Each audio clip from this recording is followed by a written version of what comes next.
ప్రజలకు ఉచిత ఇసుక పాలసీ తీసుకువచ్చిందని కొన్ని ప్రాంతాల్లో బిల్లులు లేకుండా ఇసుక ట్రాక్టర్లు రాత్రి వేళలా తరలిస్తున్నారనే సమాచారం మా దృష్టికి వచ్చిందని పెద్దకూరపాడు సేబీ ఎస్ఐ శ్రీనివాసరావు తెలిపారు. ఇక మల్లాది కస్తుల గ్రామాల నుంచి పెద్దకూరపాడు అమరావతి మండల పరిసర ప్రాంతాల్లో రాత్రి వేళలో గుట్టుచప్పుడు కాకుండా అక్రమంగా ట్రాక్టర్ల ద్వారా ఇసుక రవాణా జరుగుతుందనే విషయంపై చర్యలు తీసుకుంటామని ఆయన హెచ్చరించారు.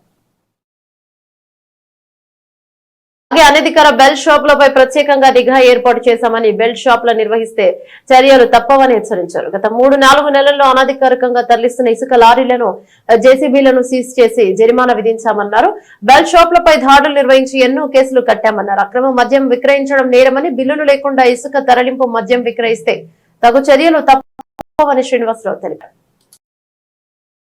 ఎస్సీబీ స్టేషన్లో జనవరి 25వ తారీఖున సబ్ ఇన్స్పెక్టర్గా జాయిన్ అయినాను. ఈ ఎలక్షన్స్ నిమిత్తము ప్రకాశం జిల్లా నుంచి ఇక్కడికి బదిలీపై వచ్చి ఉన్నాను.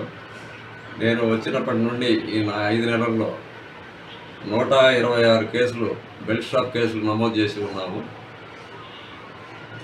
మరియు ఈ మధ్య కాలంలో కొత్తగా ప్రభుత్వంలో ఫ్రీ శాండ్ ఇస్తున్నారు. ఆన్లైన్ బిల్లుల ద్వారా ఇసుక సరఫరా చేయడానికి ప్రభుత్వం ఉత్తర్వులు జారీ చేసి ఉన్న కారణంగా ప్రతి ఒక్కళ్ళు వైకుంఠపురం అమరావతి మండలం వైకుంఠపురం గ్రామంలోని స్టాక్ యార్డ్ నుండి బిల్లులతో ఇసుక తీసుకెళ్లవలసిందిగా తెలియజేస్తున్నాము. కావలసిన వాళ్ళకి మనిషికి రోజుకి 20 టన్నులు మాత్రం సప్లై చేస్తున్నారు. అలాగే ప్రతి ఒక్క ట్రాక్టర్ బిల్లుతో పాటే ఇసుకను సరఫరా చేసుకోవాల్సిందిగా తెలియజేస్తున్నాము. మరియు గ్రామాల్లో అమరావతి మండలం పెదకూరపాడు మండలాల్లో గ్రామాల్లో ఎటువంటి అనధికార మద్యం అమ్మకాలు జరపడానికి వీల్లేదు. అటువంటి జరుపుతున్నట్లు మా దృష్టికి వస్తే చట్టపరమైన చర్యలు తీసుకోగలమని తెలియజేస్తున్నాము.